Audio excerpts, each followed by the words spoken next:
အသီးမှာတရက်အသားမှာဝက်အရွက်မှာလက်ဖက်အဲ့ဒါအမှန်လားဒါမှမဟုတ်အသီးဆိုရင်တရက်ပဲထားရတယ်အသားဆိုရင်လေးတစ်ဝက်ပဲထားရတယ်အရွက်ဆိုရင်လက်နဲ့ပဲဖက်ရတယ်ဆိုတစ်တော့ပါဆရာကြီးပြောတာအမှန်လားဘယ်ဟာပဲမှန်မှန်မှာကိုကတော့စားကြရှိရတော့စားလိုက်အောင်မယ်ဒီနေ့ဝက်သားတုတ်တို့စားအောင်လားချက်သားတုတ်တို့စားအောင်လား confuse ဖြစ်နေရတယ်နှမျိုးလုံးတစ်နေရာထဲမှာရတဲ့ဆိုင်မှာပဲသွားဆွဲလိုက်တယ်ရှုပ်လို့ဒုတ်ထိုးဆိုင်ဆိုတော့ထုံးစံတိုင်းထမင်းစီစံနေကြာစံကြော်တွေလည်းရတယ်ဒီစံကြာစံမှာလဲဆိုလို့ရှိရင်တစ်ခါလေးတုတ်ခမ်းလို့ရတယ်မြုပ်သီးကြော်ရဲ့ sauce ရဲ့နဲ့ကြာစံကြော်ခေါက်ဆွဲကြော်ကြီးပဲတက်တက်ရောင်းတဲ့ဆိုင်လိုမျိုးတေချာလေးနယ်ပြီးတော့တုတ်ပြရအဲ့ဒါလေးကိုသဘောကျတယ်ကြာစံဒုတ်ထိုးနဲ့တွဲမစားခြင်းတဲ့လူတွေအတွက်လည်း9ရက်ကုန်ကြော်ရဲ့ဖက်ထုတ်ကြော်ရရတယ်9ရက်ကုန်ကြော်ကျွတ်ကျွတ်လေးဆိုပေမဲ့ဖက်ထုတ်ကတော့ကျွန်တော်ကောင်မလေးလိုပဲနည်းနည်းအကျော်တင်းတယ်ဒုတ်ထိုးဆိုင်ရောက်တဲ့ဆိုရင်တော့ကျွန်တော်အုံနောက်ကိုအမြဲစားပြစ်တယ်ဘာဖြစ်လို့လဲဆိုတော့ကျွန်တော်မှတိတ်မပါလို့ပါရတေးသေးလေးရလေကောင်မလေးကခဏခဏအုံနောက်စားနေကုန်လောက်ရှိနေပြီကက်ထားပါတော့ဆက်ပြောနေလို့ရှိရင်ဒုတ်ထိုးဆိုင် review ကနေရီးစား review ဖြစ်ကုန်တယ်ဒီစံအကျော်တွေကဆိုရင်ဒီဆက်ခဲကျော်လေးကိုကြိုက်တယ်အရန်လည်းမကျွတ်ဘူးအရန်လည်းမအီဘူးအနေတော့ချက်သားဒုတ်ထိုးတွေကကြက်ဥမာလေဆိုလို့ရှိရင်ဒီလိုမျိုးလေးနဲ့ချမ်းဆော့လေးစမ်းပြီးတော့ချပြရမိုက်တယ်ကိုရီးယားပဲဝက်သားဖန်မို့လို့လားမသိဘူးချက်သားဒုတ်ထိုးဆိုတိတ်မစားတတ်ဘူးအမြင့်အသေးရဲ့ဥရဲ့ဒါပဲစားတတ်တယ်မင်းတို့ရောချက်သားဒုတ်ထိုးဆိုင်ဘယ်ပိုင်းနေစားကြလဲ recommend ပေးပါအောင်ချက်သားဒုတ်ထိုး professional ကြမစားတတ်သေးလို့ရှေ့မှာပြောခဲ့လိုမျိုးပဲဒီစံချက်သားဝက်သား9ရက်ကုန်ကျော်ဖက်ထုတ်ကျော်ရဲ့အပြင်ဒီလိုမျိုးပင်လယ်စာတူကျော်လေးလည်းရတယ်ဒါလေးတွေကတော့ကြိုးကြော်ထားဆိုနည်းနည်းတော့မှ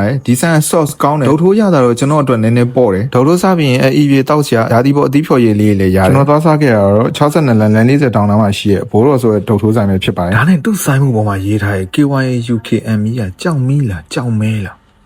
ဒါပဲနော်ခွတ်